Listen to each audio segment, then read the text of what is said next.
hope you're happy, Rob. May PBS come on his first day of vacation. We appreciate it. Welcome to the Sleazy Podcast, the podcast about anything and everything, but mostly TV and movies. And now it's time to get sleazy. Heyo, we're back for another episode of the world-renowned Sleazy Podcast. Welcome back, everybody. I am your host, Sleazy, La Sleazy, and today I'm joined by Mr. PBS. Host with the most. And the one, the only, Robzilla. Hello. How you doing, buddy? All right, and yourself? Is it possible he's not the one and only out there? Like, is it possible his parents had twins and they got separated at birth, and there is some other, like in Twins, like he's the Danny DeVito Robzilla? Yeah. And somewhere out there is Arnold Schwarzenegger Robzilla. Where were we at where we saw the Robzilla t-shirt? No, it was sent to us in a group chat. Oh, yeah. It was sent it to a group Oh, chat. no. Reading Rambo. Yeah. Saw it at a video game convention in Milwaukee. Something like that. Yeah. Oh, yeah. I saw, he went there on it. I'm pretty sure I'm related to Chuckles, a.k.a. Jason, in some way. I just feel like we're on that And some same fucked family up, tree, yeah. in some fucked up way you are. Yeah. So it is what, Sunday, May 7th? Yes. Yeah. All right. So we didn't go Friday on Cinco de Mayo. Revenge of the Fifth. Yeah, Revenge of the Fifth. And I was extremely busy. I had opening day with the kids I'm coaching with J-Bone. So that was pretty cool. I felt like a professional wrestler. Hot Sauce was at his job. Yeah, Hot Sauce was at his job. I can't believe he just quit on us. He silently quit on us. It's still when he's like, well, He quiet quitted on us? Yeah, he quiet quitted on us. And there's nothing. Was that proper English? Quiet quitted? Sure. Quiet quit. He quit. There's no quitted, But yeah, and you were busy. It was Mrs. PBS's birthday. And who knows what the fuck you were up to? I didn't even ask. Not a damn thing. Yeah, not a damn thing. Watching shitty movies. I watched movies that weren't shitty this time. Not that shitty anyways. What all did you watch? The action French movie Lost Bullet on Netflix, the first one and second one. Okay. I watched AKA, which was another French one, which is the same lead actor from Lost Bullet 1 and 2 in this one. So All right. So I was able to get a hold of some hard Mountain Dew. For those of you that don't know what hard Mountain Dew is, it's the alcohol version of Mountain Dew. Which they should sponsor the show. It's limited and it's available in limited areas. I don't know if it's rolled out nationwide yet. You guys ready to try it? Yes. I've already had a shit ton of it. We know you've had it last week. That's probably why he cut the wrong wire. Not today. Unfortunately, that was not my problem today. Which one do you got, Sleazy? Just a regular one. I got the zero here. Cheers. Yeah, they're all zero. All zero? Okay, Yeah, they're okay. all sugar free until the alcohol breaks down. Baja. It's good. You don't even know you're drinking beer, do you? It's. I can taste the beer in there a little bit, but Little it's malt beverage for you. good bit of Mountain Dew. I'm not much of a beer drinker, just because even when you mix it with stuff, I can usually taste the beer. I just don't care for beer all that much. That one's pretty good. All right. Yeah. You really can't tell that much, and then you just casually drink it, and then you're like, oh, well, let me go get my fourth Mountain Dew. We went to a friend's euchre party last week, and I was just a sub. I was like, I'll be there late. I ended up drinking half of the 12-pack that I brought. I was like, what are you on? He's like, my 6th or 7th. I don't fucking know. Now, what kind of euchre party was this? Because I know some euchre parties are serious. There was money involved. But I mean, well, like, how many people got yelled at? That's how these things. No, I don't think anybody got yelled at. You weren't even really playing then. So if somebody doesn't scream at you after the hand, like, why the fuck did you trump me on when I had the left bar? Then no. Like, you motherfucker. That's when you know you're partying. It's when you're playing with some serious people. Why'd you fucking money or throw no off money. suit on that fucking thing when I had it? How could you renege, you dumbass? How are you going to order that up? Yeah. Oh, with what? You had what? Yeah. No, we didn't have anybody that was yelling. But I don't know. I missed like a couple hours, and then I got there and I subbed in for the last 2 rounds. Would you have 10 king and offsuit ace? Fuck out of here. Yeah. Yep. There's some euchre crazy talk right players like that do that. Oh, yeah, definitely. Yeah. So, Friday night I had my, it was opening day ceremony, and man, they go all out for these fucking kids. I don't remember anything like that when I was in Little League. Here's your shirt. Good luck. Yeah. I got a shirt and a hat and some cheap pants. These Right. kids have like professional looking uniforms. But anyways, they call your team name out and the coach's name. And then you run out of the tunnel into the fortress, which is like a football arena. Yeah. And they shoot fucking fireworks off into Saw the the air. fireworks. Yeah, I'm like, God So damn. when I knew I was watching some serious stuff, like, whoa. And then they, so once they announce all the team names, all the T-ballers play a game of T-ball. And once they get that done, then they have a fireworks show for everybody. And man, I ran into so many people that I've known through the years, and they're coaching their kids or helping coach, and it's just it's nice, man. Yeah. And it gives you this like rewarding feeling, giving back a little bit. Little sense of community. Yeah, definitely, because it's all volunteer, But it was a blast. I had a good time. So That's good.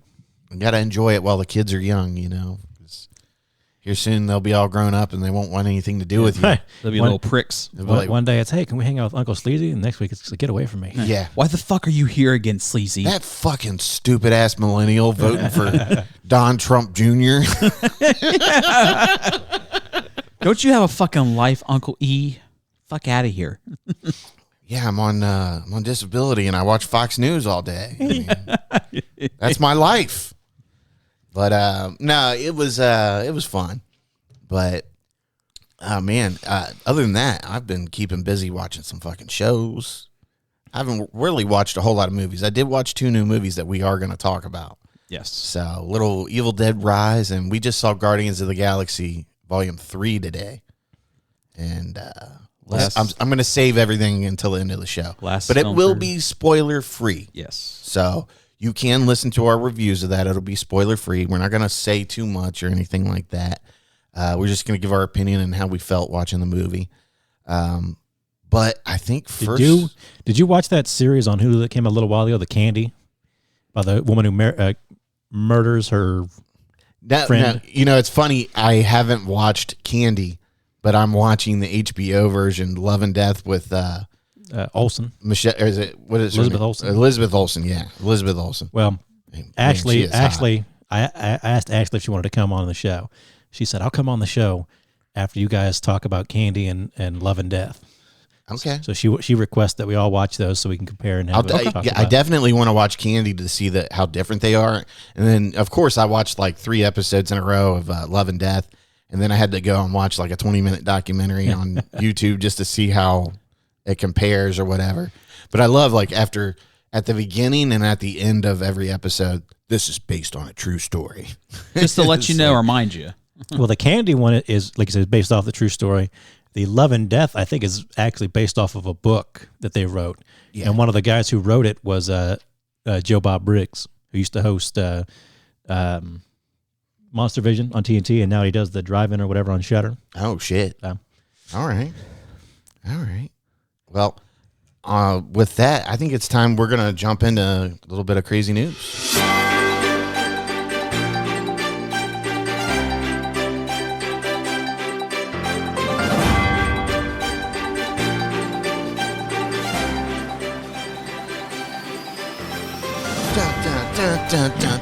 So exciting. All right. Well, now that that's over, we can get right into this. Let me present my screen for those of you viewing on YouTube. I think if we're going to do crazy news, we have to start off with the king of crazy, Jerry Springer. Yes. So sad. Has died at the age of 79. Mm-hmm. So freaking sad. Pancreatic cancer. That shit gets you, dude, and it fucking gets you. Yep.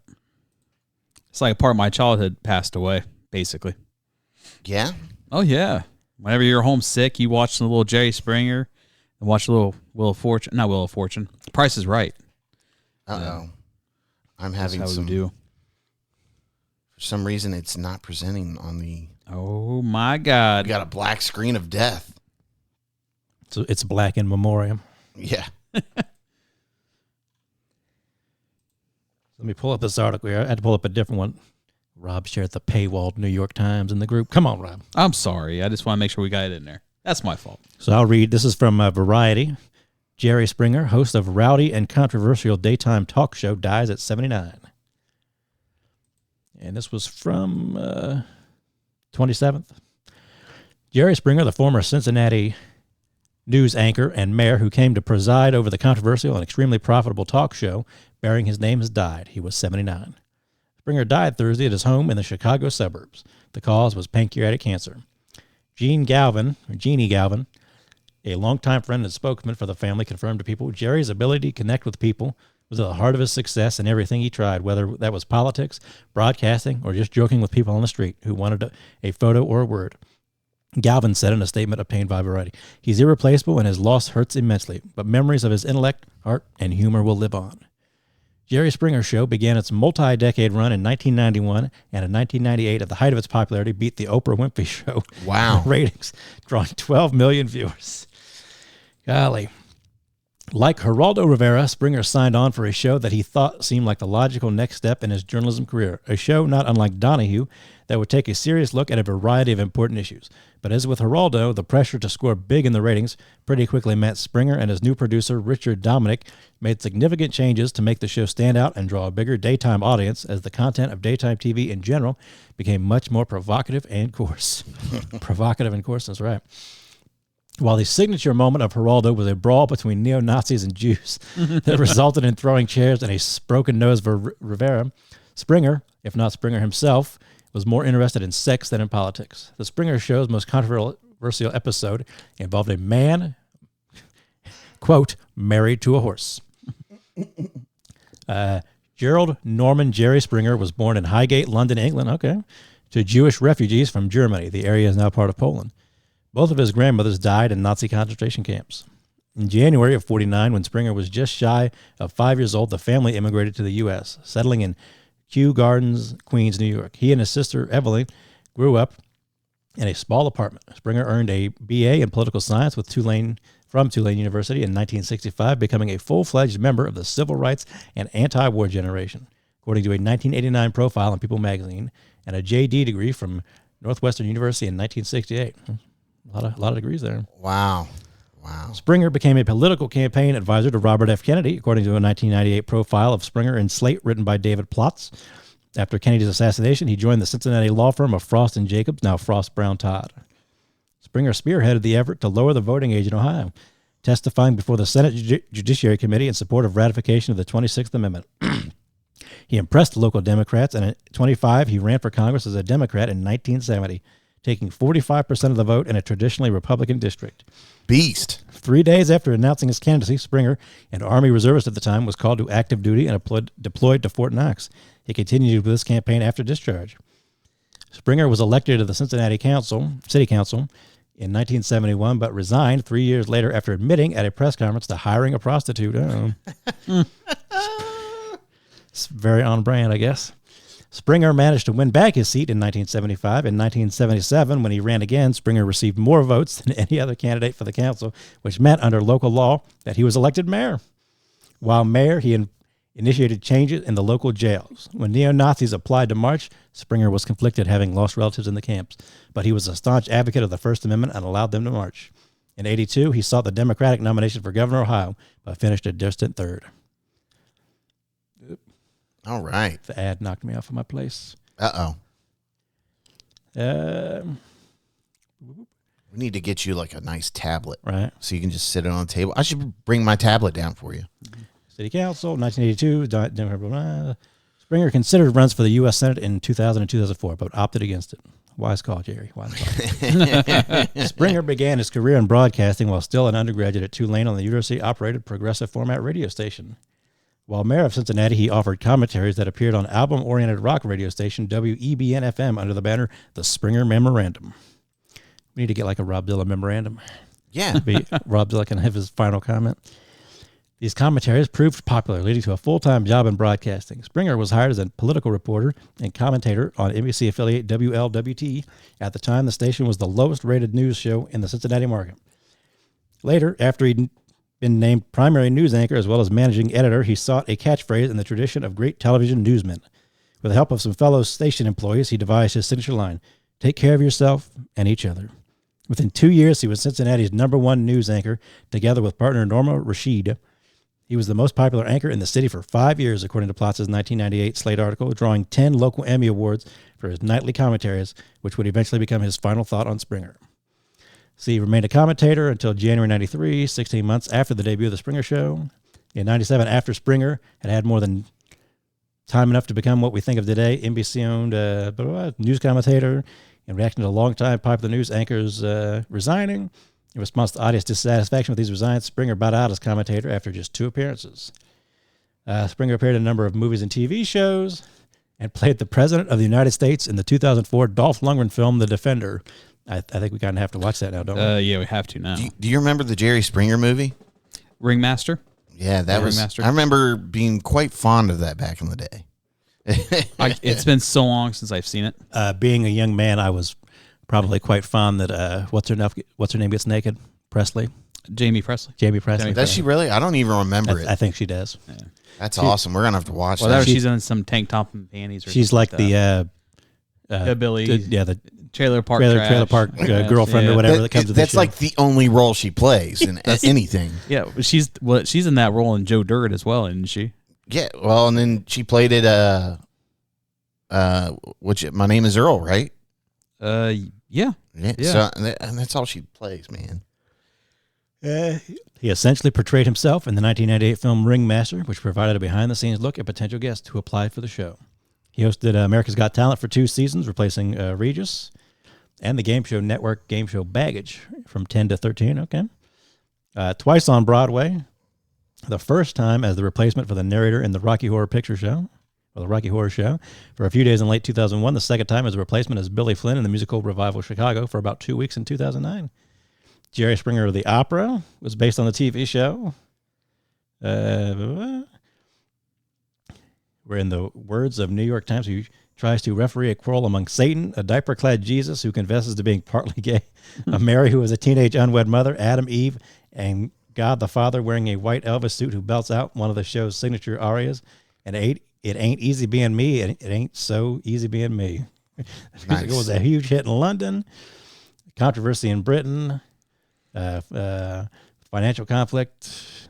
That went away. Was performed at Carnegie Hall in January 2008 in a concert version with Harvey Keitel in the title role. Okay. The only non-singing part in the show. Commencement address at Northwestern University in May 2008. Many students criticized the choice of speaker, but he drew a standing ovation from about half the audience, and reviews of the speech were generally positive, according to an article on law firm marketing agency website 1-400.com. In a speech, he declared, "I am not superior to the people on my show, and you are not superior to the people you will represent.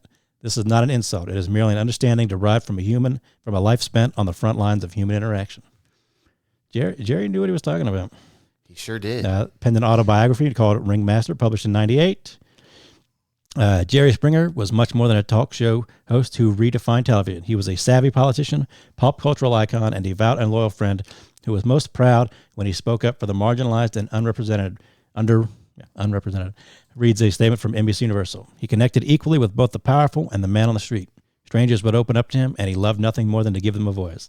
We deeply mourn his loss and are fortunate to have been partners in a career that was truly astounding and a life that emulated the very best of us. He was survived by his wife, Mickey Velton, to whom he has been married since 1973, and daughter, Katie. All right.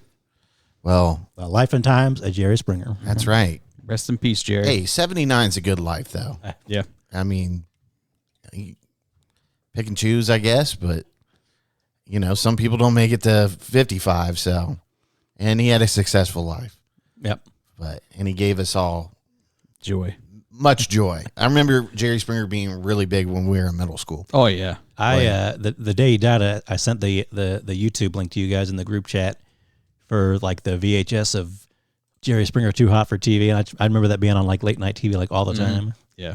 I'm sure you just probably saw the error message I keep getting with Yeah. StreamYard. Yeah, it's like frozen. We're still recording, but it won't let me access any controls. Yeah. Of course. So we'll just let it ride. I'm not going to fucking exit out of it and then worry about editing it and Right. splicing it back together and all Fuck that. off, StreamYard. Yeah, StreamYard's pissing me off. I'm gonna have I think they owe me a free month or something by now. Owe you something. Yeah, They've been having some issues the last couple of shows. yeah. I mean, it's Sunday. It's not like we're recording Friday night with everybody else. But man, rest in peace, Mr. Jerry Springer. It was an honor.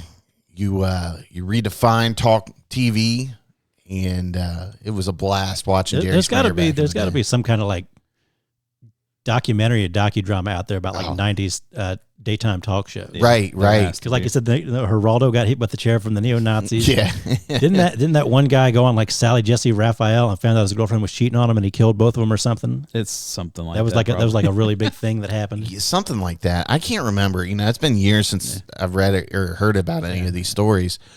But Jerry Springer, I think, he was the first one where people were fucking fighting on the show. Oh, it was. And then they got in trouble. Of course, the churches were all over the FCC and all that. And they got in trouble and they actually had to tone it down a little bit. And then, his bodyguard, was it Steve Wilkos? Yeah, Steve. He got his own show. He got his own show because people were sad when Jerry left. And, hey, man, the dude, just when you thought your career was over, he didn't fucking give up. He still fucking, he pulled himself up by the bootstraps and power through. He kept fucking going. Don't let that hooker get you down. You know, you admit to it, and then you get stronger, more votes. Didn't he get caught because he paid with a check? I don't know. It was something weird like that, I thought. But it's like, who pays a hooker with a check? Like was it a blank check? That is a cash transaction only. I don't want any record of that. Yeah, just put in the memo line, night of hot sex. Yeah. Right. Services rendered. Thank you. Services rendered. Check number 122. Services in air quote. Mm-hmm. Service rendered. Thank you. Thank you very much. All right, what's our next story, man? See where we're going to go next here. There's not that many. We'll get hot sauce sent this one out, I believe. About the Florida principal. All right. I'm just going to listen. There's no point in me trying to bring these articles up. Right. This is Florida, published on March 31st. Headline, Florida principal resigns after sending $100,000 to scammer posing as Elon Musk. Dr. Jan McGee, who was the principal at Burns Science and Technology Charter School, in Oak Hill, said she was, quote, groomed by someone for 4 months who was posing as a SpaceX founder who was also the CEO of Twitter and Tesla. Can we get rid of the word groomed? I'm tired of hearing it. I really am. Right. You were played. The principal of a charter school in Central Florida resigned this week after saying she wrote a $100,000 check out of the school's account to an internet scammer posing as Elon Musk. I feel like that would be his reaction. Oh, yeah, definitely. Dr. Jan McGee, who was the principal at Burns Science and Technology Charter School in Oak Hill, said she was groomed by someone for 4 months who was posing as a SpaceX founder, who was also the CEO of Tesla, Twitter and Tesla. NBC affiliate WESH reported. I am a very smart lady, well-educated. I fell for a scam, McGee said. Somehow she believed it, board chair Albert Almafatiano said. He must have been really convincing. I don't know. I don't know if anybody can convince me to send him a $100,000 check from my business, school account or whatever. I think maybe it shows you where your charter school money is going to. Be careful. McGee said she gave the check to someone she believed was Musk's right-hand man with the promise of getting $6 million back. The principal had permission to write checks up to $500,000 without board approval. Do you think he was like, yes, I'm going to need a gift card for Target as well? Or Walmart? I put myself into this position and into this mess, and I made a bad decision, McGee said. The check was stopped before it cleared. At a meeting, McGee resigned following issues from several administrators in what some called a toxic work environment. When you lose the respect of, when your leadership is now in question, you can't properly lead, and that's going to cause chaos. When you get scammed by somebody that you think is calling you and presenting themselves as Elon Musk, no one's going to respect you. Not even Elon Musk. Elon Musk's right-hand man. Yeah. Yeah, and no one's going to respect you. Elon Musk has no interest in the general education. No. He's too busy making tweets right now. Yeah. Come on, people. And that's what we got for that story. Do you think she was like, "Oh my God, I've made it fucking big time"? Yeah. Elon Musk's right-hand man is going to donate some money to us. I wish, maybe I'll do a quick Google here. I wish it said more about like how did she think she was getting back from Elon Musk? Yeah, because she gave how much money? Was it? 100,000. Yeah, She thought she was getting $6 million back. That's a great investment. Yeah. And yet, Jerry Springer did write checks. He wrote 2 checks. It was 1974, one for $25 and one for $50. Go over here to this Fortune article, see if it says anything else. $100,000 to con artist. According to her LinkedIn profile, McGee had worked at the school, which teaches kindergarten through 12th grade for almost 12 years. The STEM specializing school is A-rated and has just under 1,000 students. A1, baby. Sounds like she needs to go back herself. I still love the "I'm a very smart lady." I beg to differ, lady. Grooming is when you talk to somebody and you believe in them and they get you to trust them. This is really real, and I so fell for it.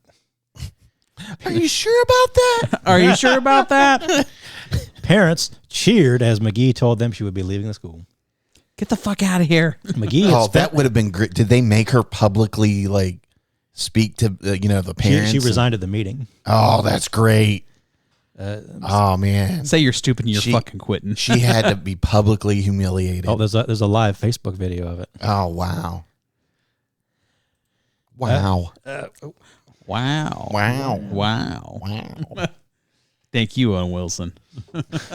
McGee had spent 4 months communicating with a scammer, despite being warned by colleagues the person was a fraud. That's bad when your people you work with are like, "You're fucking up. Just stop right now. Don't be that stupid bitch." No, Elon really wants something to do with me. No. It was an attempt to persuade SpaceX founder Musk to get involved with the school, which is located close to Florida's Space Coast. You've been to Space Coast? Maybe Space Mountain. Ric Flair. You've been to Space Mountain, Rob? No. You were able to touch Ric Flair's penis? No. What? Okay. Well, I mean, you're the one over there saying maybe Space Mountain. Yeah. Maybe she went to Space Mountain. McGee's self-described mess isn't the first to arise from Elon Musk-based scams. In 2011, cryptocurrency scammers pretending to be the Tesla boss were said by the U.S. authorities to have made more than $2 million in just 6 months. A year earlier, Musk, alongside billionaire tech founders Jeff Bezos and Bill Gates, had their Twitter accounts hacked in a Bitcoin giveaway scam.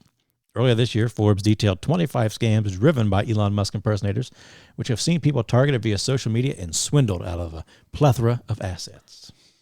Well, sounds like I found my new con game. I'm working for Elon Musk. I was kind of hoping that the guy from our crazy news last week, who was maybe an unwitting scammer, I thought he was going to be involved somehow. Yeah. Wait a minute, we recognize that name. Did we do an article about him?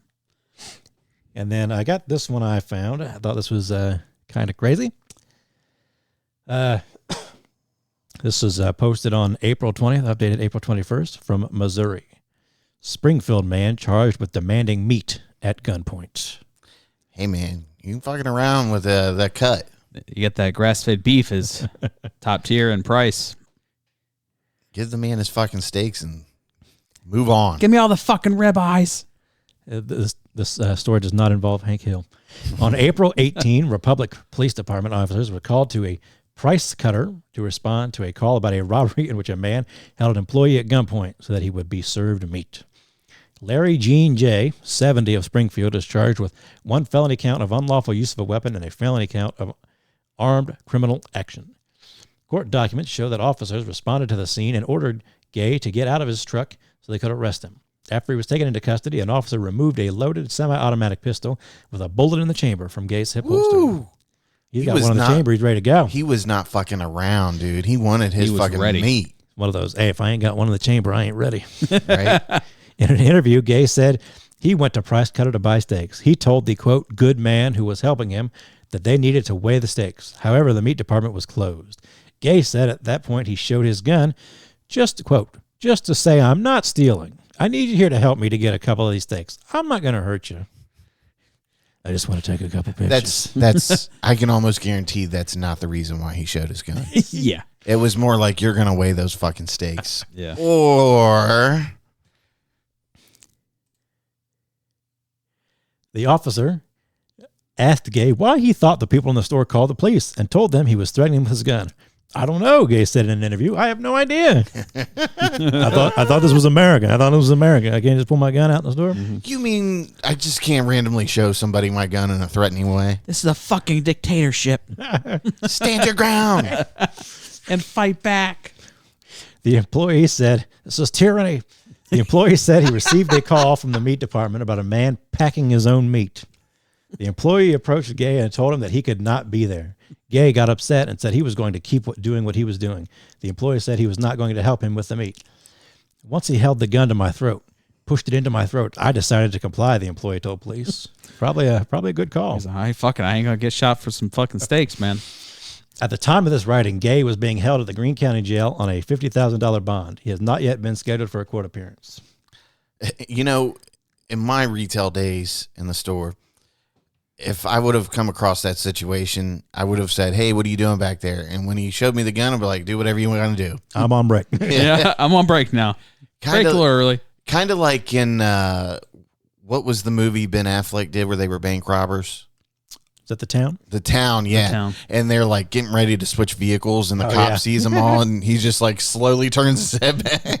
That would have been me. Yeah. I wouldn't have given it. And maybe when I got to the front, I might have dialed 911, but yeah, I wouldn't have definitely confronted him that, in any type of manner. That's above my pay grade. Right. Exactly. I'd have been like, yeah, I'm done.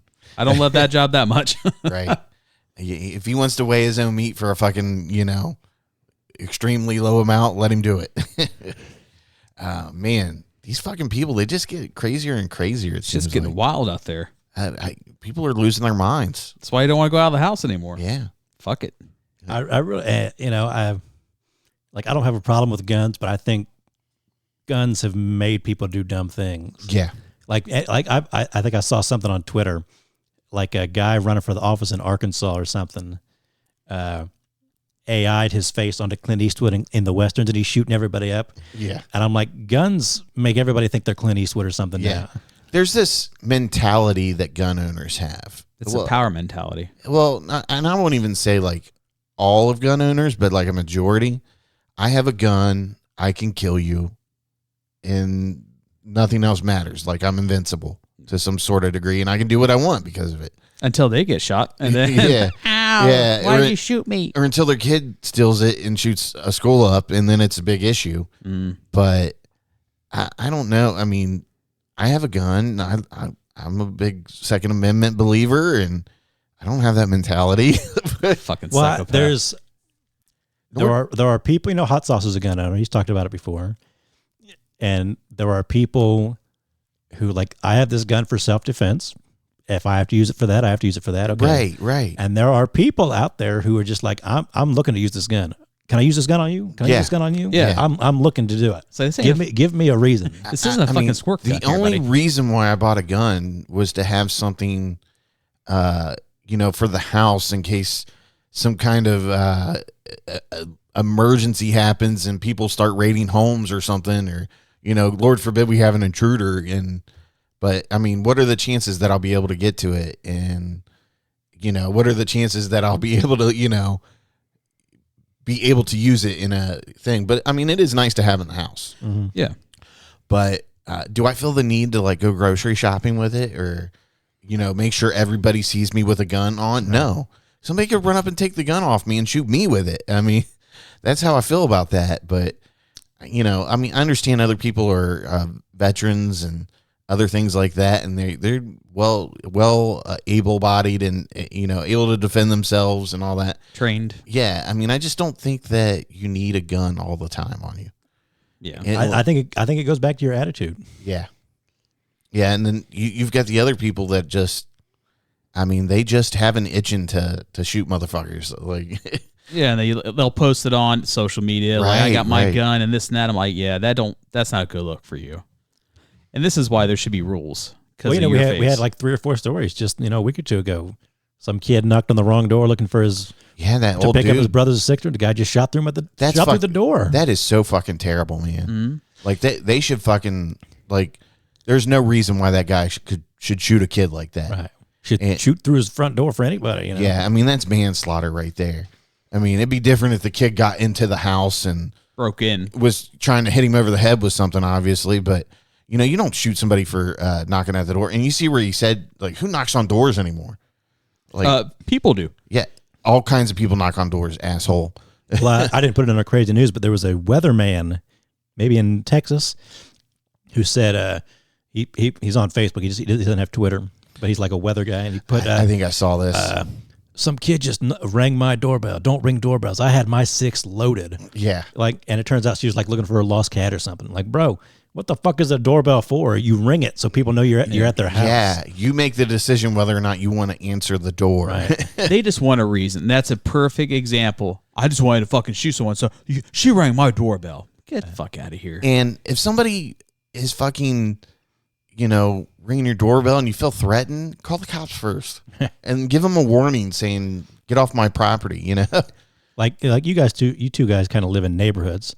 So like if somebody came up and knocked on your door or rang the doorbell, it is something that probably doesn't happen as much as it used to. You just kind of like, oh, what's that? Oh, it's the door. Yeah. You probably would be like, let me get the gun. And I live out in the country. It happens. And if somebody came and knocked on my door, I'd be like, oh, what's that? But I wouldn't like running for a weapon or something first thing. I mean, it happens every other month, I'd say. Somebody knocks on the door, a salesman or a kid or, but I've never felt threatened by somebody like knocking on my door. And I mean, I have a camera by my front door, so if it's somebody I don't know, I don't fucking go up there and answer the door. Right. It's that simple. There's a lot of people now who have those kind of door cameras or even, rings or whatever that who the fuck's coming to your door. Yeah, it's silly. Like stuff happens, cars break down and people get lost. I mean, that obviously doesn't happen as much in like our cell phone era, but it still happens. Well, it's 2023. The amount of people who are dropping off DoorDash, packages, UPS, Amazon. I mean, it's just outrageous. They might drop it off, or sometimes they do knock or hit, a doorbell and walk away. Or if it's a big purchase, you have to sign something. And your voice is just cutting right through my ears this week. Is it? I don't know what it is. More than usual? He is just like on another like level. Yeah. Sorry. I'm like turning him down and he's still like shouting over us. I don't mean to shout. Let it out. He's very serious about crazy news. It's weird. Like I've turned him down and he's still like spiking really loud for some reason. I got to fuck with you, Rob, at least once, Of course. I mean, why not? Let me drink my tasty beverage. I think we got one more here, or at least one more. I'm still not like 100% sure if this story is real or not.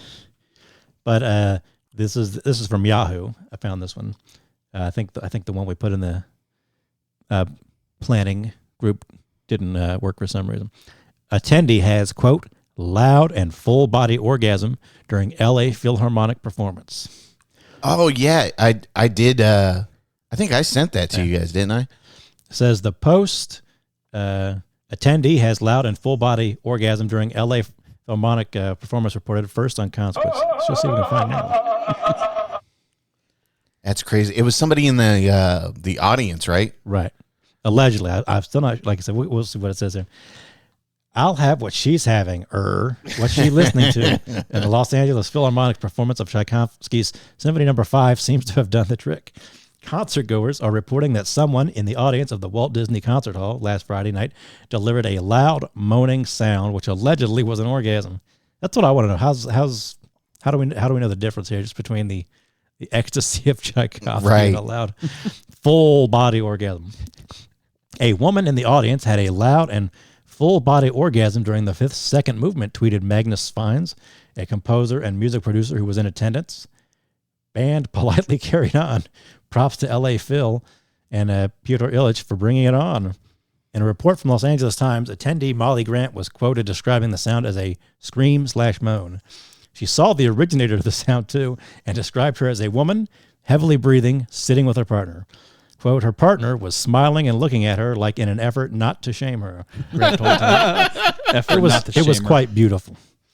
Many others in attendance have weighed in as well, with some calling the moan rather wonderful and refreshing. And others suggesting that it may have been less pleasurable than it sounded. But there's a long history of classical music eliciting euphoric physical responses. In the 1840s, pianist Franz Liszt was so popular and dynamic in performances that crowds would go ecstatic, and the phenomenon was dubbed Listomania. Fans would literally throw themselves at Liszt and would try to get pieces of his clothes or hair, or even take the leftovers of his tea. Some female fans were so stirred that they even threw their panties on stage. So, hey, the Los Angeles Philharmonic still has things to achieve. What a rock star, huh? Whether it's a return to the Liszt brand of classical concert etiquette or just one concert goes memorable night, the moan has captivated minds online, and alleged audio of it has made rounds on social media. Unverified, the Los Angeles Times reports that attendees they spoke to described the clip as accurate. You can listen below. So there you go.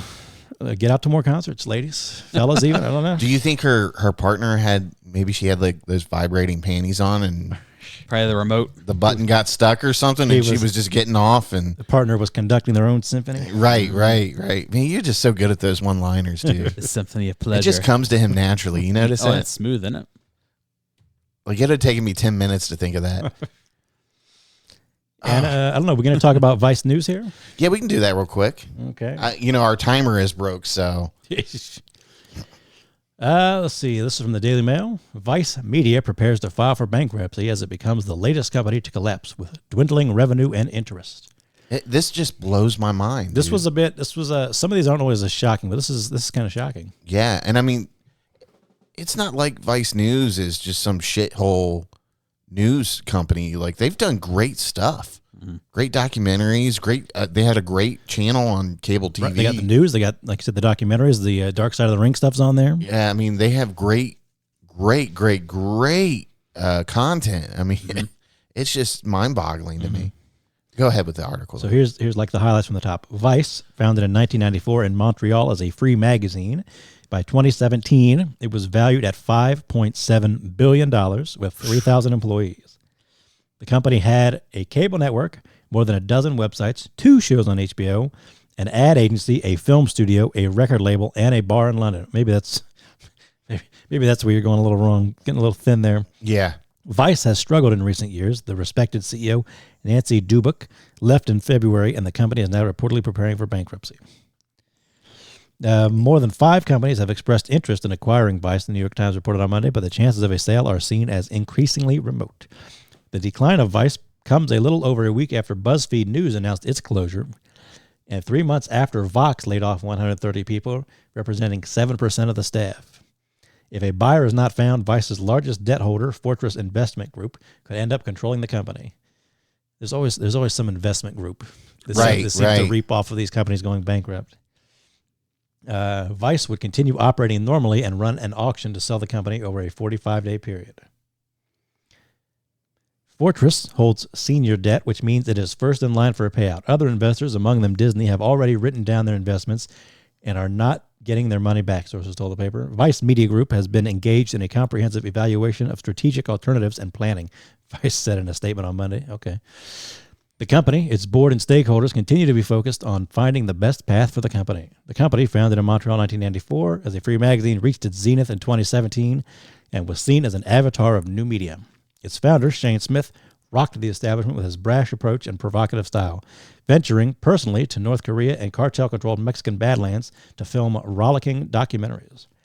Vice had 3,000 employees around the world working on a cable network, more than a dozen websites, 2 shows on HBO, an ad agency, film studio, record label, bar in London. Its headquarters in a hipster enclave of Brooklyn were seen as the coolest place to work in town. But in recent years, the company has struggled to find its footing. Smith stepped down in March 2018 after the New York Times published an expose of sexual misconduct within the company, and the Wall Street Journal reported Vice missed its annual revenue target by $100 million. He was replaced as CEO by industry veteran Nancy Dubuc, but she left left in February this year, along with Jesse Angelo, the company's global president of news and entertainment. Dubuc was replaced by longtime company insider Bruce Dixon and Josefa and voila. Somebody else, right? Yeah. Sorry, Josefa. As co-CEOs. At the time, the pair said, we're both passionately committed to bringing the brand, business operations, and creative spirit of Vice forward into the future, and we're excited and grateful for this opportunity to continue working closely with the board and VMG's exceptional management team.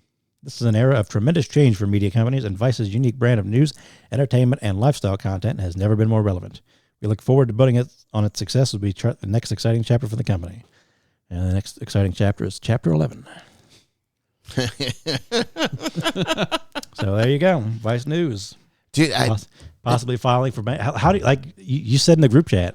How do you go from $5.7 billion in revenue to bankrupt in 5 years? Yeah, I don't fucking get it. Like at some point, something is being mismanaged. Yeah, something is being mismanaged. Like, how are we not figuring this out? We know we've talked about it in regard to like streaming services, and I think people are starting to realize that they're giving too much away for free, or they're giving away too cheap. Like, it used to be like if you had a magazine, if you wanted to read what's in the magazine, you bought the magazine. You either got the subscription or you bought it every week, month it came out or whatever. Instead, if you just put it out on the website for free, pretty much, you're losing part of your revenue. You're losing part of your constant revenue that you're expecting, stuff like that. I don't know if that's particularly Vice's problem, but it seems to be a lot of these companies are realizing maybe they did it the old way for a reason. Mm-hmm. Just like the streaming companies seem to want to be pivoting back to theatrical stuff. Either that, or people just aren't. They just aren't interested in Vice nowadays. The younger generation, and they're just maybe they just can't make money anymore because the numbers aren't there. Who knows? It just blows my mind that you're worth $5 billion a matter of 5 or 6 years ago. Yeah. Mm-hmm. And now you're filing for Chapter 11 bankruptcy. Where does that mismanagement come from when you're that successful? Right. But I guess this will just be one of those stories, that people will have to look forward to and in the future, look back upon. Mm-hmm. Like, if they failed, we can fail, Yeah. Somebody's worth $5 billion. It doesn't mean shit. They can lose it all in a couple of years. So it just blows my mind, man. And it's not like they were, a station that is, or, a website that was only known in one part of the world. It was worldwide. They covered all kinds of things. Like those documentaries and stuff were critically acclaimed and everything. Award winning. Yeah. It just blows my mind. But I guess, the people that make the documentaries don't run Vice. So yeah, it's not their fault. But their loss is another person's gain, because all those people that worked for Vice will go make somebody else great now, I suppose. So it's our loss.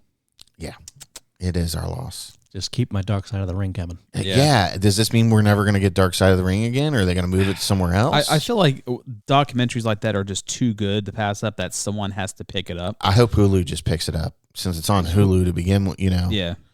But the Dark Side of the Ring, that's my shit, dude. That's so good. I thought they had next season ready to go already. I think they do, yeah. Because I keep hearing the one with Marty Jannetty is like amazing. Yeah, I want to see that one. Yeah, they said that one's really Even good. the ones of like wrestlers I don't know about are really entertaining. Yeah. So, hopefully we don't lose that in the shuffle somewhere. Yeah. But then it's like, how much more Dark Side of the Ring can we get?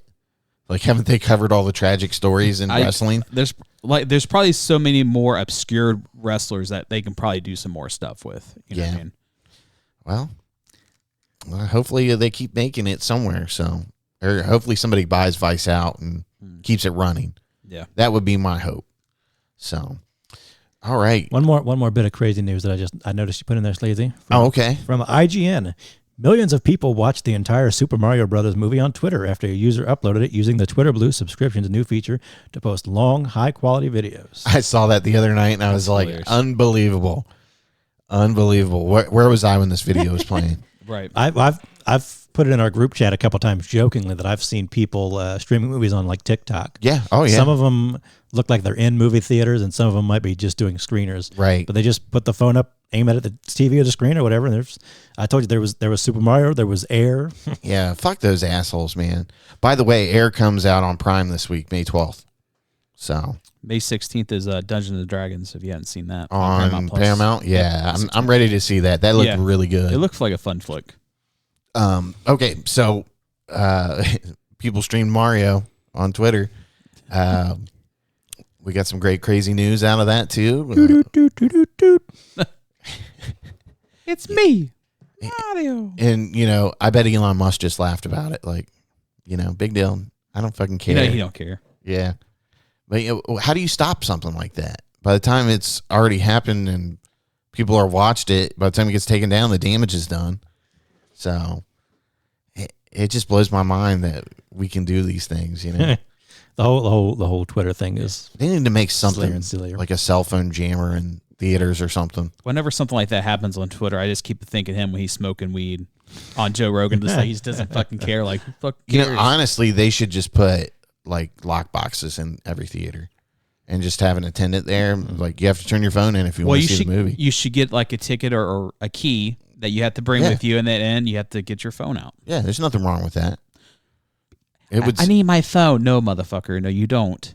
It would save a lot of people from having a ruined experience, even though Like certain people here. people are just assholes in general. Yep. But it doesn't stop me from going to the movies. I love going to the movies. It's a great experience.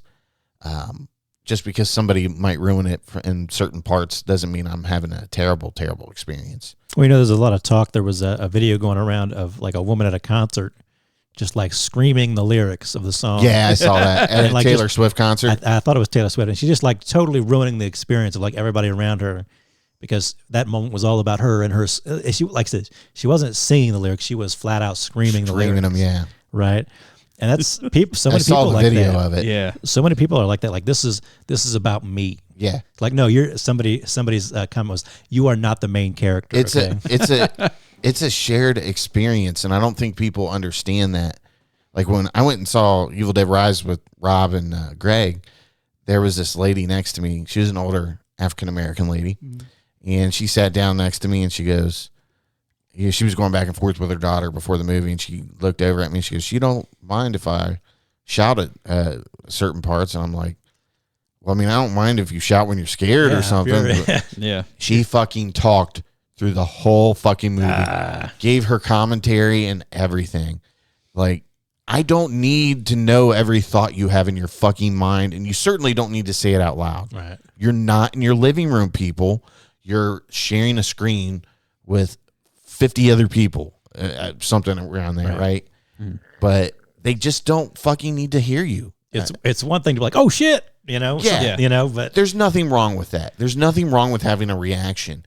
But it was like everything. She was like, "Girl, don't you be getting up and answering that." That's just your mama. It was like, "Oh, mama's fucking gone." And it's just like if I'm here watching a movie with you guys, Right. I don't fucking care about that. right.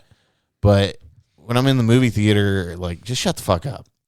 I don't need to Dial hear it it. back. Dial it back. just a little bit. Yeah, dial it back. And like I said, I don't mind a jump or oh shit, oh fuck, or something like that. Some people out there are like super strict about it. Like they don't want you. They like want people to be super quiet. Like you're going to see a scary movie. You're going to see a comedy. You expect some reactions. You're gonna hear reactions and stuff. And I mean, even like that's part of the fun. Yeah, even in like Marvel movies where people clap in certain scenes, or Right. they're like, yeah, like I expect that. And that's multiple people. even seeing Spider-Man 2, the Amazing Spider-Man 2, where what's her face falls to her Gwen. impending death, and her head smacks the concrete, and the gentleman down in the front row is she dead? I don't even mind that. Yeah.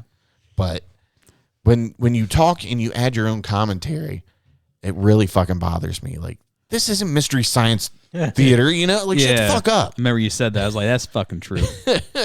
That's what it is. These people think they have their own Mystery Science Theater. Right. We don't need your wit to add to the movie. Right. It's not even wit. You're just annoying the fuck out of me. Just be quiet and enjoy the movie.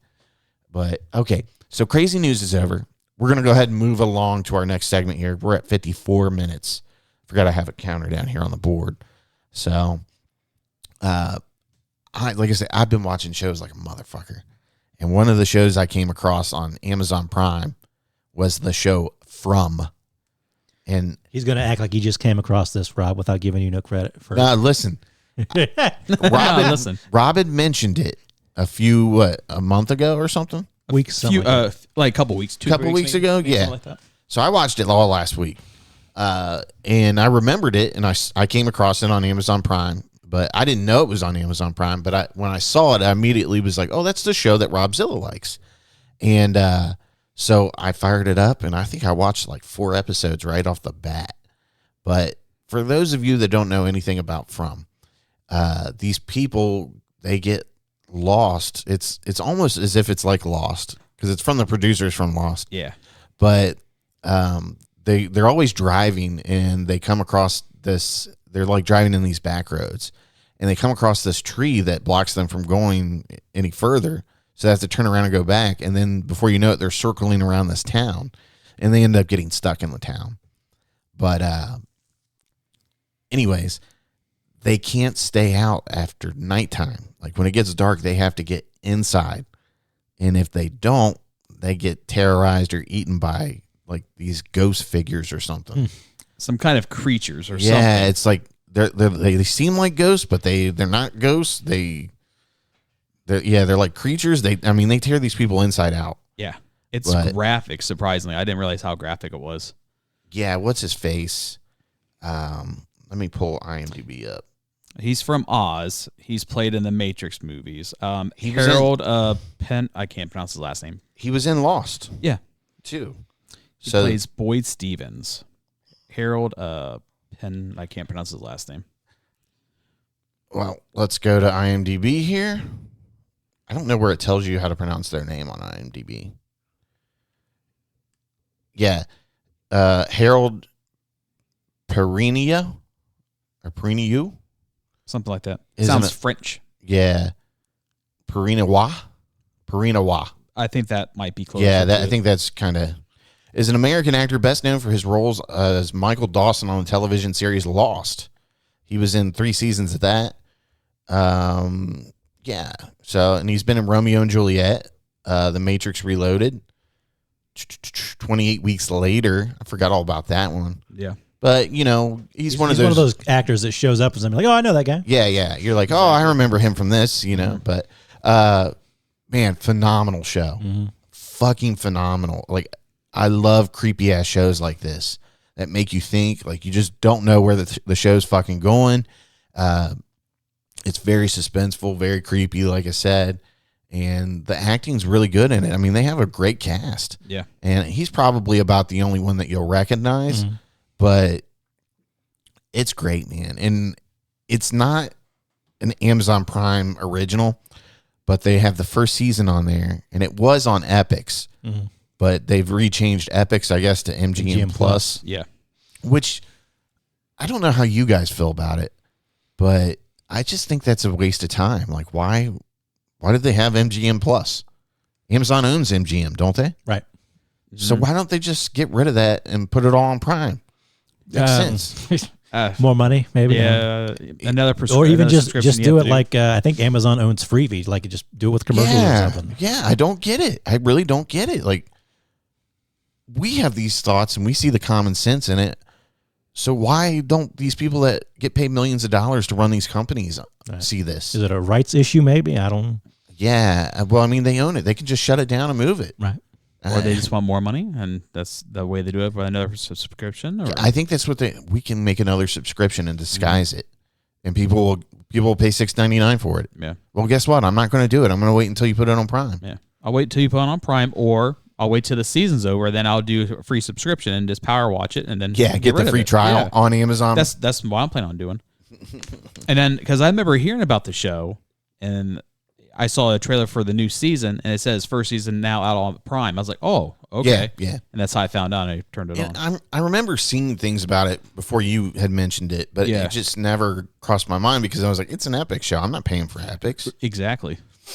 Like, eventually it'll make its way to some platform that I'll enjoy. And I swear there's another show on that channel. Was it Get Shorty that was really good? That was on that. Yeah, that's what it was. Yeah, the Get Shorty series or whatever. That was good. Fantastic. But man, From is fucking good, man. And I breezed right through that season in like 2.5 days. Yeah. And man, it was fucking. I'm ready for season 2, but I'm just not playing. I'm not paying for another subscription. I remember even asking like, "Hey, what episode are you on?" And you're like, "This." I'm like, "Oh, you see that?" You're like, "Yeah, I said, fuck it. That was it. That was it." And it's weird because they have to tell people. They're like, "Hey, get a hold of your kids because these things will trick them into getting into the house." Yeah. Because once they get in the house, you can't. Yeah. You can't get rid of them. Yeah. But because I mean, you have to like everybody shuts the blinds, they nail down the windows, and they just hear these things. They whispering. Well, they look like people too, and that's the thing. But they're like knocking on the windows and talking and banging on doors. And, yeah, I think one of the girls was like, "Hi, Grandma." She's like, "Why don't you let me in? It's really cold out here." Yeah, they have these pennants that they hang up at the front of their house or something that prevent them from coming into like the house. Markers. Yeah, but it's real weird designed looking things. So yeah, it's definitely a very entertaining series. And like I said, if you're into creepy stuff, hell, if you're a fan of Lost, because it's essentially kind of like Lost. Yeah, but instead of an island, they're in a town. And instead of a smoke black monster, instead of a smoke monster, it's these creatures or ghouls, whatever you want to call them, demons or whatever. Something from the woods comes out at night. And it sounds like there's more than just them. Yeah. You kind of get clued into towards the end of the season. Yeah. But, man, it's fucking good. It's good. I highly recommend it. Highly recommend it. So, moving along, we're going to talk about Evil Dead Rise, the latest installation in the Evil Dead franchise. So, you don't look so good, Mommy. Yeah. Even with the lady that added her own commentary to literally everything that happened in the movie, I had a blast watching this in the theater. I don't know about you guys, but the theater I was in was super loud. Yeah. So it would probably be hard to hear anybody next to me anyway. Yeah.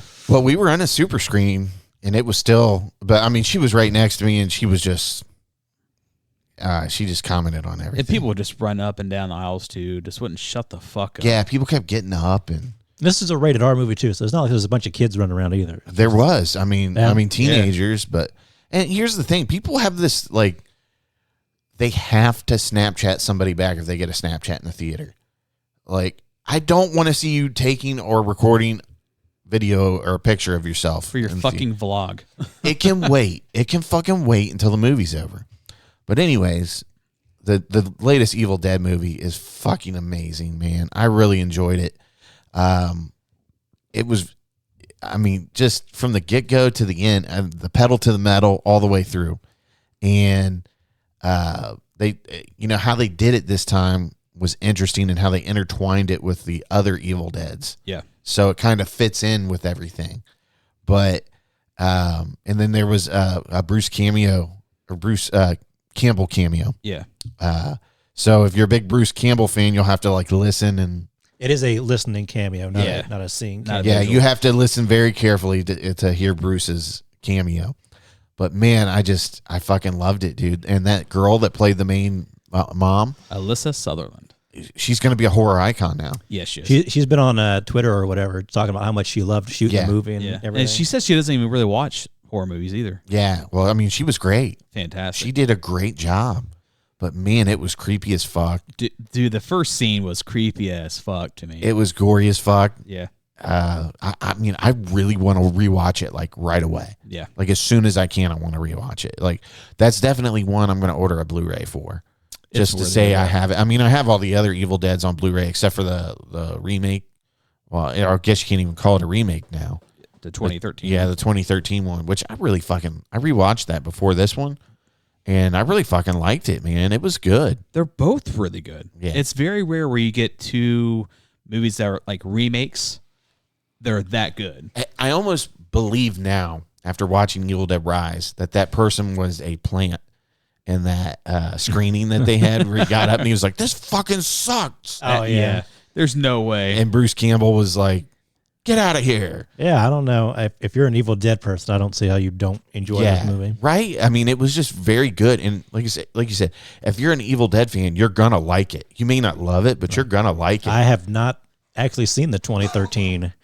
I wanted to watch it because I hadn't seen it, but it's not streaming on anything. I guess it's on Tubi with commercials. I didn't get a chance to check it out yet. And I was thinking to myself, because I only own Evil Dead 1 or 2 on DVD. I'm like, man, maybe I should go buy these. But I'm like, I don't even know where to go buy discs in a store anymore, because Target and Best Buy have all have like minimal physical media sections. Even Walmart's is getting lower. So I'm like, man, I'd go out and buy the Evil Dead 2013 Blu-ray right now. I think Scream Factory put it out or re-released it. But I don't know where to go get it. They have a collector's edition on Amazon, I believe. I think that's the Scream Factory edition. Yeah. So I'll probably end up buying it off of that. I bought the special edition one from Voodoo. So I have the digital one. Yeah. But I'm like, man, I'd be happy to go buy this somewhere, but I don't even know where to go physically buy it anymore. So.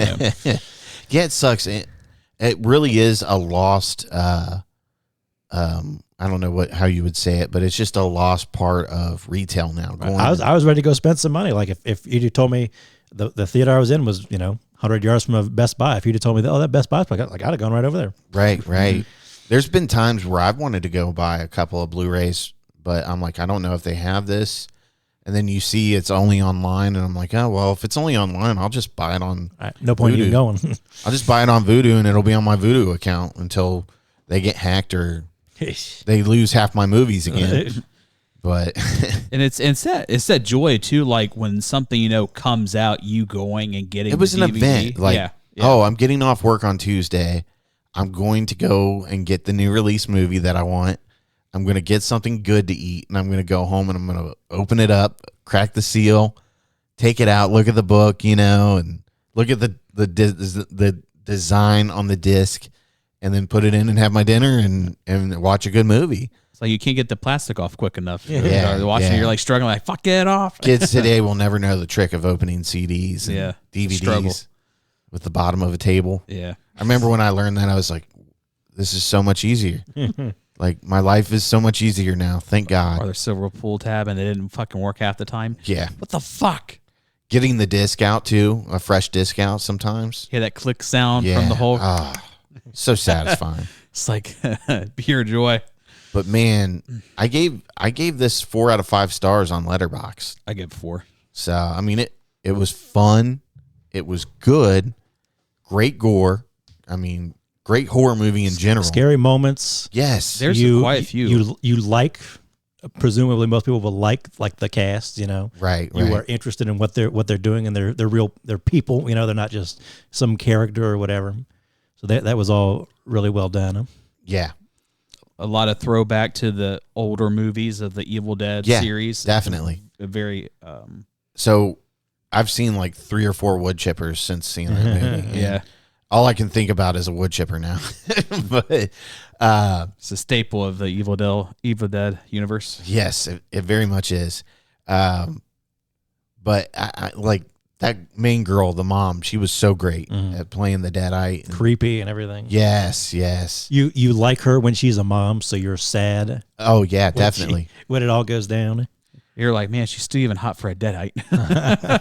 Yeah, there was and they had like these awesome quotes in it too. Yeah, like from the Deadites, you know. But well, that's one of the cool things about the Evil Dead movies and the Deadites is that the Deadites are not only will they physically kill you, but they're like very psychological too. Yeah. They have no problem insulting you and telling you like, I love you. Why don't you just come out and give me a hug or whatever? Yeah. That'll make me feel so much better. That's all you got to do. It's funny, if we were ever to become manifested with Deadites, Rob wouldn't know the difference. Like, he'd just be carrying on, sitting with them, and they'd be like, I'm going to swallow your soul, Rob, you fat fuck. Did you have a bad day? What's wrong? What's wrong, buddy? I always thought, like, you shot Robzilla.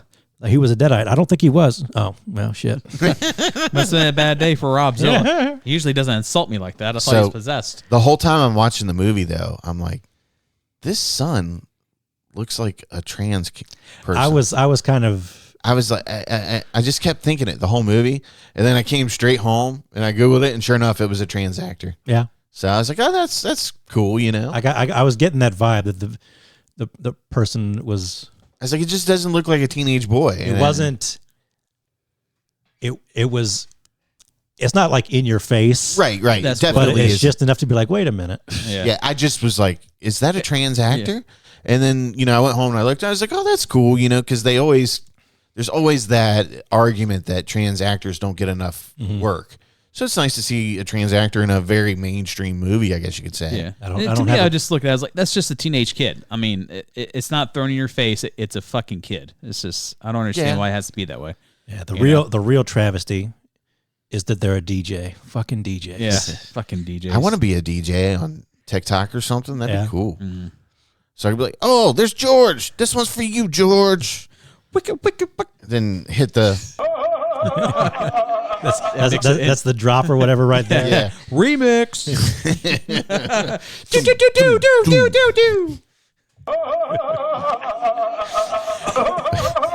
That'd be good. That'd be good.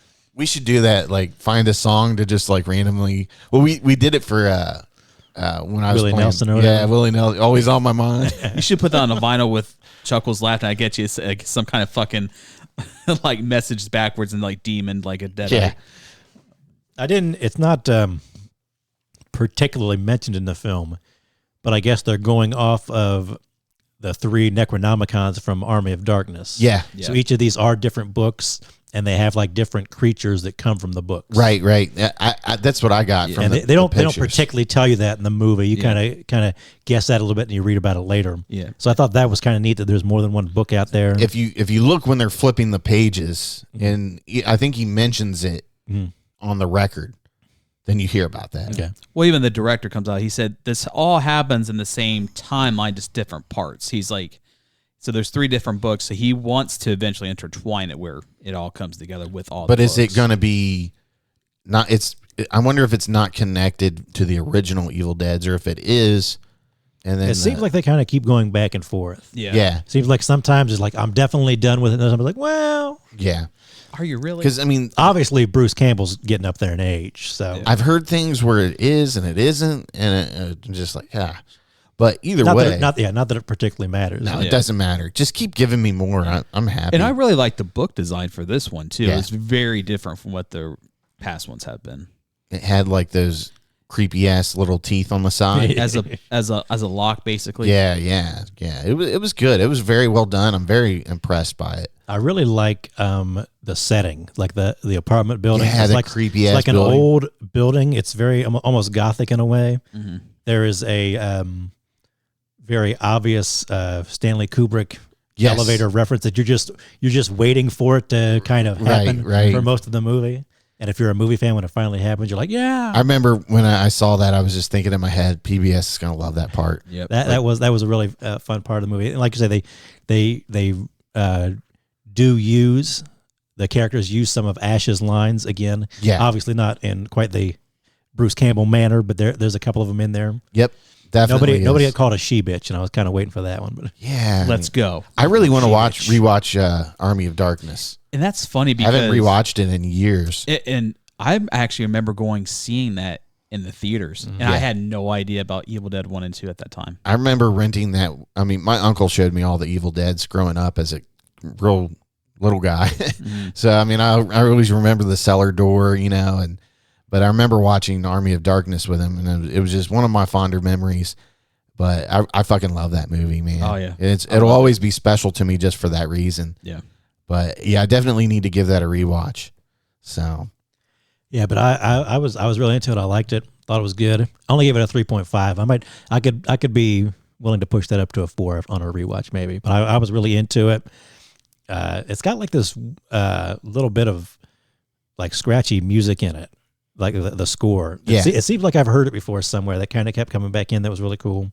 Like I say, I love the building. Gives you this really gothic feel, and like the power goes out and it's raining through most of the movie, and they got candlelight and all that. So it's really, it's in its way, it's a traditional horror movie, but it's got a lot of gore. It's got a lot of craziness. It's one of, if not the better horror movies I've seen in years. Yeah.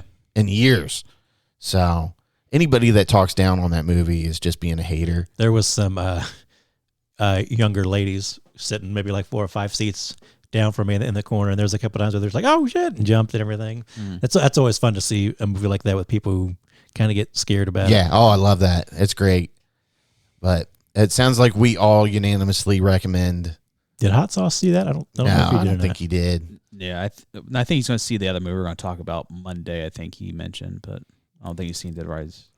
Yeah. Dead Rise. I know he saw Mario. Yeah, Mario and Air and something else. Mario, Air, and I forget. He was on a roll till he got that job. Yeah. I got work. All right. So it sounds like we all unanimously recommend. I think that's a thumbs up from everybody. Definitely we all recommend Evil Dead Rise. go see. I think it's already made over 100 million. 114. So Yeah, it profited on like its first night. yeah, so Because it only cost like, was it 15 or 18 million to make? something like that. In the It's in that teens. ballpark. It made 40 million its first weekend. So, I mean, what a success right there. I was kind of thinking about that while I was watching it. That like this movie couldn't have cost a lot of money, but it all looks good. Oh, yeah. You know, It Very says- good, too. It says 15 to 19 million, Yeah. so it's in that ballpark. Yep. so I go check it out in the theater if you can. It's definitely made a fuck ton of money. Yeah. You know, Sam Raimi's definitely counting his money right now. However much he took on a deal, you know, to produce it or whatever. But, Yeah. And then I'm pretty sure he owns the rights, doesn't he? I don't know, just because the rights have always been kind of funky. Yeah. Because if you remember, like in Evil Dead 2, they do like the flashback to Evil Dead 1, but they had to reshoot all the footage Yeah. because of some of the rights issues. And then like Universal, I think, owns Army of Darkness. Yeah. Well, they couldn't call it Evil Dead 3 because they didn't have the rights or whatever. So there's I don't know exactly how much financially he gets out of it, but they're all like producers on it and all that kind of stuff. So they're definitely getting some money out of it. Nice. Okay, so we have one last final segment for you, and we're going to talk about Guardians of the Galaxy Volume 3, spoiler-free, of course, so you can keep listening if you thought we were going to spoil anything for you, but we just got out of the theater today, so our thoughts are very fresh on it. Fresh. My God, man. James Gunn just delivers. He constantly delivers. DC's James Gunn delivers on a Marvel movie? Yeah, yeah. And to think Disney wanted to give him the boot over a tweet 20 years ago. Shit. That he'd apologized for already. Yeah. I mean, look, we've all had the Marvel snoozers the past couple of years, even with the shows, and where they're just not on par with the quality we've expected. But this was just so refreshing. It was so refreshing. It was so good. The music, once again, is there. The camaraderie between the castmates is there. The storyline was great. I mean, it's a very emotional movie. At one point, I looked over and I heard sniffles, and I looked over and Rob was getting very emotional. Hey, Just man. a couple scenes. Hey, shit's pretty tough. But my God, man, James Gunn, he just knows what he's fucking doing, and he delivers and he executes with excellence. So, I mean, once again, if anybody says anything bad about this movie, they're just doing it to be a troll. Yeah. They're just being, a dickhead. But I fucking loved it, man. I loved all the actors. One thing I'm not so hot on is what's her face being such a bitch to Peter Quill, since she is from the past. Gamora or Zoe Saldana. Yeah, Gamora doesn't, she hasn't experienced what they experienced. I would think there was some reporting out there that Gunn didn't like that they did that in Avengers. Yeah, I heard he was pissed about it because him off about it. It kind of he had to rewrite, a little bit. But that being said, man, it was just, and it wasn't super long. It wasn't 3 hours. It was 2.5 hours. Yep. But it just feels like 2.5 hours is that sweet spot for moviegoers. But I really fucking loved it, man. I enjoyed it. I laughed. I got sad. I was happy. And then, the ending was great. I mean, what more can you ask for out of a movie? And I said this to you. I said, this is probably the best Marvel movie since. Hands down. From Infinity Wars to Endgame. Hands down. Nothing touches it. It's the best Marvel movie in a couple of years. Yeah.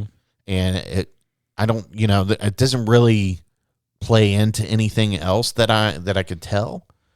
But it was definitely a solid kind of ending / rebirth for Guardians of the Galaxy. Yeah. Well, like as Batista said, he doesn't want to come back. I thought, didn't they have to kind of nudge him a bit to come back to this one? They had to get Gunn back involved or whatever. Well, if Gunn wasn't doing it, he wasn't coming back. Yeah. Supposedly, that's what he says. Until they're like, breach a contract, bitch. Yeah. Get back to work. That or hey, here's an extra $50 million. Like, oh well, okay. I'm but exaggerating, but I mean, Batista's so fucking good in that role, and even what's his face is so good as Peter Quill. Chris Pratt. Yeah, Chris Pratt. And as much as I don't care for Chris Pratt nowadays because he's just a weirdo, but I'm sure he's a really nice guy. But he comes off in that crazy religious kind of way. But I really enjoy everybody in the Guardians of the Galaxy, and it's so fucking well made. It's just so well written, well produced, well acted. Everything about the movie was just great, I thought, and I really enjoyed it. I mean, that's movies like this are what going to the movies are all about. Yeah, in my opinion. I mean, this is the summer type of movie you want to go see. So, I'm definitely happy with it. I haven't given my Letterboxd rating, but I'm thinking 4.5. That's probably gonna go up there. 4.5. Like, it's not a 5-star, and I even enjoy. Like, I was thinking, I still don't enjoy this better than I did the first one.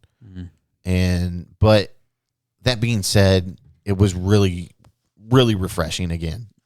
Refreshing seems to be the theme of the past two movies that I've seen. But I thoroughly enjoyed it, man. And, it's just one of those movies that kind of makes you feel like a kid again when you're in the theater. And to me, that's a win. It's just a slam dunk when you leave the theater after feeling like that. So. And I said, after you watch this and you like, you know what, this whole people about James Gunn running DCU, people just get the fuck over it because you got nothing to worry about. You know who those people are? They're Zack Snyder fanboys. Exactly what it is. And don't get me wrong, I love the Zack Snyder DC movies. I'm probably one of the few people that defended his choice of Ben Affleck being casted as Batman, which was the better part of his movies. And Kyle and I will go to our grave that Ben Affleck is a fucking great Batman. He is. Sorry, Batfleck. Yeah. 100%. Yeah. He didn't get his Batman movie. And my life will never be complete until I see a Batfleck Batman movie. So, that being said, I still wish, like, if I had a time machine, we could go back and get to Ben first. Like, Ben, don't listen to the haters, Ben. Yeah. We love you. Yep. But listen, man, if you watch this, if you watch just look at James Gunn's body of work. I mean, from what was the Alien movie he did? The horror movie with Nathan Fillion? Slither. That's one of the best horror movies. You go from Slither to the Guardians of the Galaxy to Peacemaker to even the Suicide Squad movie he did. Yep. You can't tell me that it's going to be that DC is in bad hands. It's not in bad hands. It's in the best hands that are available. He's got the right direction. Right. He just has a great vision. And you can tell when you watch these movies that he has an admiration and respect for the characters, the content that he's bringing to the screen. It's just fucking awesome, man. Like, the stuff he's putting out is just great. And on top of that, he is writing and directing the new Superman movie. So yeah, and I mean, listen, come on. I'm sure he's some sort of freak in some nature. I know a lot of people think he's a pedo and all that, but there's not really. He came from like the Trauma movie scene where you basically just kind of did the most disgusting joke you can think of. Yeah. Right, and it sounds like a lot of the people he hung out with were of that nature. You know, they did the pedo parties and all that. It was very, in your face. The one friend of his was actually dating some 13-year-old or something like that. But I mean, listen, I'm sure that, Warner Brothers and even Disney and Marvel vetted him seriously. So he's either really great at covering his tracks or there's really not that much there to it on his part. So, I mean, it is what it is until there's, 100% proof that's come out or something. I'm just not, it is what it is. Yeah. If it was like that, he wouldn't have a job at DC. Right. So I'm just not worried about that stuff. But I mean, the guy, he's never disappointed me on the big screen or the small screen for that matter of fact. But I'm just, I'm really pleased with that Guardians of the Galaxy ending. And I mean, it was just great. It was a roller coaster, man. Mm-hmm. Definitely a roller coaster. And Nathan Fillion is actually, he doesn't reprise a role, but he's in this again. Yeah. You know how they all have those like small parts where you can't tell. Well, this time it's actually, you can actually tell it's Nathan Fillion. Okay. But and he was was fucking great in this movie, dude. Hilarious. Nathan Fillion, I feel, is very underappreciated, by the way. He is. Like, he should have a great franchise. I think he just always he never seemed to be in the right place at the right time. Right. Like, he's definitely, like, if I had to handpick somebody to play Green Lantern, I'd handpick Nathan Fillion right now. I mean, no questions asked. Come on, dude, you're doing it. I don't care how fucking old you are. We're going to make this fucking work. This is the role you were born to play. And of course, James Gunn did the movie Super that we love so much too. Oh yeah, I was just talking about that actually. Wrote and directed with Rainn Wilson. Yeah, he was just on Theo Vaughn's podcast. Yeah, and I was listening to it, and he was like, nobody likes my movies, so I kind of have kind of gone away from them. And I had to tweet him. I'm like, bro, listen, I'm just listening to this, and I was like, The Rocker was fucking funny. Yeah, and Super is fucking amazing. People just don't know about it. Yeah.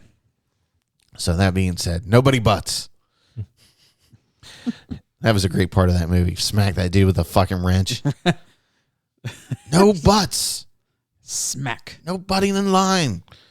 And Liv Tyler was in that movie too. Yeah. Fuck. Well, so was Kevin Bacon, wasn't he? Yeah, he was the villain. Yeah. So, but listen, man, you look at James Gunn's body of work, and then the way he ended this, and the way he just did Guardians of the Galaxy. What I'm just not worried about anything. Like, let him do whatever he wants. Give him the blank check and he'll deliver. Yeah. He's going to make you money, and it's going to have an overwhelming supportive reaction. So that being said, get out and fucking see Guardians of the Galaxy Volume 3. Awesome soundtrack. The music is just great. They kind of take you through the decades through the movie. Yeah. So slowly but surely they kind of work their way up, through the iPod. Is it? See, I wasn't sure. I remember that. It's like an iPod or something. I remember. I think it was Volume 1 or 2, and that being a Zune at the end. So maybe it's a Zune. Yeah, that's what it is. Yeah. But it's man, I just fucking enjoyed it, man, and that's all I can really tell you. Obviously, we can't get into details about what the movie was about. I don't want to spoil certain scenes for you, but just know that it is a fucking roller coaster ride. Mm-hmm. You're gonna be happy. You're gonna be sad. You're gonna, How do you feel about the everybody's kind of talking about like the animal abuse scenes? It is what it is. Yeah, I mean, it's all fake. It's not like fake, but still, it's kind of tough because you're like. Well, I see people like on Twitter like, is this okay to take my kids to? It kind of listen. It is a little bit more violent than the past. Yeah. 2 Guardians of the Galaxy movies, and there's an F-bomb in it. Mm-hmm. There's one F-bomb in it. Surprisingly, yeah. But I mean, if your kids have seen the other 2. Listen, just go and take them to see it. Quit. It's not that bad. Kids can watch it. And if there's like a voice acting award or something, you should really give that to fucking Bradley Cooper in this performance as Rocket. I mean, it's great. Bradley Cooper was great in this. Yeah. And was Vin Diesel back as Groot? Yeah, that's what I thought. Yep. But solid fucking movie, man. And it just seems like Marvel's back on track for a little bit. And, that may be a James Gunn thing, but who knows? But like I said, I did enjoy it, and I highly recommend you go see this on the big screen. And hopefully nobody's like talking to you through the whole movie. Tom, shut the fuck up. Yeah. Is that a talking raccoon? Oh my God. Oh no, that raccoon done fucked up. Come back, squirrel. I'm going to start going like, do you mind if I stay totally quiet during the movie? Yeah, that's what I'm going to start telling people, so they know that I want to be quiet. They got like the sensory friendly movies. They need to have like an extra quiet movie or something. Yes, this is for people that like to talk, and then this movie theater is for people that don't. If you come to this showing and you have a cell phone out, you will be shot. I'm going to write Marcus Theater though. Yeah. Like, you should really do like a phone locker thing. Like, people need to start checking these phones in, because it's just getting ridiculous. Can you just have people going up and down the aisles now? Like, hey, buddy, put that shit away. We went to an 11 a.m. showing today, and there wasn't that many people in there. It was nice and peaceful. Yeah. So, AKA means they weren't fucking with you and talking. It was like right. natural reactions and laughter and joy. Everybody was well spaced out. Yeah. So, but definitely go see Guardians of the Galaxy Volume 3. I guarantee you'll enjoy it. And if you don't enjoy it, there's something fucking wrong with you. You're just not a human, and you don't process emotions. You don't process emotions. I mean, seriously though, I mean, it's an emotional movie in certain parts, but You know, Rob will tell you he wasn't crying, but he was. I was sniffling, man. It was tough. He was. I was like, I was the Patrick meme from SpongeBob. Like, yeah, he was, dude. It's tough. But that's all we have for you on this episode of the Sleazy Podcast. This was episode 157. My call to action, as always, thank you for listening and watching. But as always, my call to action is to share the show with somebody. And from there, we'll get them to like or listen, and then they'll share the show with somebody. So let's keep growing together, and let's keep having fun every couple of weeks. All we need you to do is send us $100,000. Yes. And we'll see that you get a return of $6 million. Yes. If you give us $100,000, we can almost guarantee that Elon Musk will show up for your birthday party or your bar mitzvah or... Yes, we can almost guarantee that. Yeah, almost guarantee it. And it would be certain if he does. Yeah. He will not give a fuck. He'll eventually come. We'll just say that. Yeah. I didn't say where he was going to come, but he'll eventually come. Probably at the New York, the Walt Disney Studios Philharmonic. All right. Like I said, thanks everybody for listening. And as always, keep it sleazy. Thanks for listening to the Sleazy Podcast. Make sure you hit the subscribe button and remember, listen to Sleazy.